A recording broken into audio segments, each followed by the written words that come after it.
Drinks, alcohol ಅಥವಾ ಎಣ್ಣೆ ಏನಿದೆಯಲ್ಲ ಇದ್ರ ಬಗ್ಗೆ ಜನರಿಗೆ ತುಂಬಾ ಡೌಟ್ಸ್ ಇದೆ. ರೆಡ್ ವೈನ್ ಕುಡಿದ್ರೆ ಒಳ್ಳೇದು ಹಾರ್ಟ್ಗೆ, ಅದರಲ್ಲಿ ತೊಂದರೆ ಆಗಲ್ಲ ಅಂತೆ. ಇನ್ ಕೆಲವು ಜನರನ್ನು ಕೇಳ್ತಾ ಇದ್ರು, ಡಾಕ್ಟರ್ ದಿನಕ್ಕೆ 1 ಅಥವಾ 2 ಪೆಗ್ ಕುಡಿದ್ರೆ ಹಾರ್ಟ್ಗೆ ಒಳ್ಳೇದು ಅಂತ ಕೇಳಿದೀವಿ, ಕುಡಿಬಹುದಾ ಡೈಲಿ ಅಂತ ಕೇಳ್ತಾ ಇರ್ತಾರೆ. ಅದ್ ನೋಡಿ, ಒಂದು ಹಳೆ ಅಧ್ಯಯನ ಪ್ರಕಾರ 1 ಪೆಗ್ ದಿನಕ್ಕೆ ಕುಡಿತಾ ಇದ್ರೆ ಆಲ್ಕೋಹಾಲ್, ಅದರಿಂದ ಹಾರ್ಟ್ಗೆ ಬೆನಿಫಿಟ್ ಆಗಬಹುದು.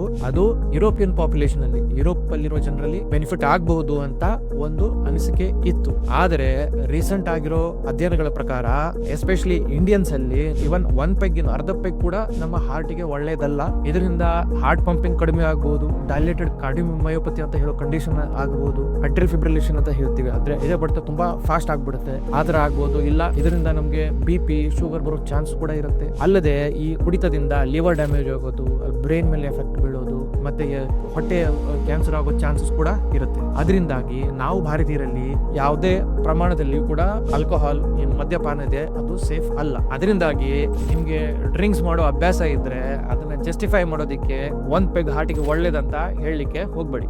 ದಯವಿಟ್ಟು ನಿಮ್ಮ ಎಲ್ಲ ಎಣ್ಣೆ ಹೊಡೆಯೋ ಫ್ರೆಂಡ್ಸ್ಗೆ ಈ ವಿಡಿಯೋನ ಶೇರ್ ಮಾಡಿ ಮತ್ತು ಅವರಿಗೆ ತಿಳುವಳಿಕೆ ನೀಡಿ.